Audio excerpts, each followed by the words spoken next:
So if the government shuts down, which here on Capitol Hill is looking increasingly likely, it has a huge impact across the federal government. First and foremost, millions of people, federal employees, soldiers, would go without pay. Some of them would be told that they're essential and be told to show up to work anyway. Those are TSA agents, air traffic controllers, people who do weather forecasting at the National Weather Service.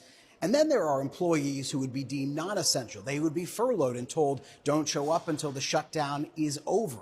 The thing about a government shutdown is the longer it lasts, the worse the impacts are. And so what we've seen as government shutdowns keep going and going and going, services start to get impacted. So for instance, in other shutdowns, we've seen delays at airports because even though they're told to show up to work, some air traffic controllers, some TSA agents, they call out because they're not getting paid for the work that they're doing.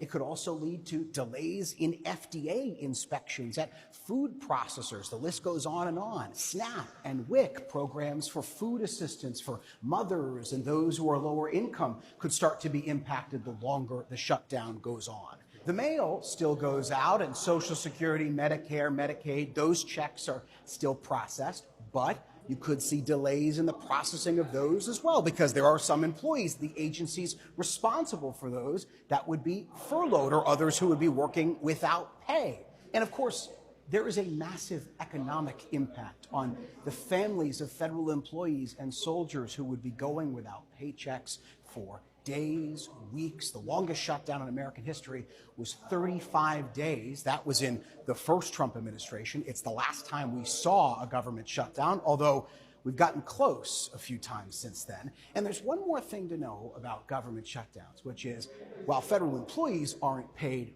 by law in a government shutdown, members of Congress still get paid.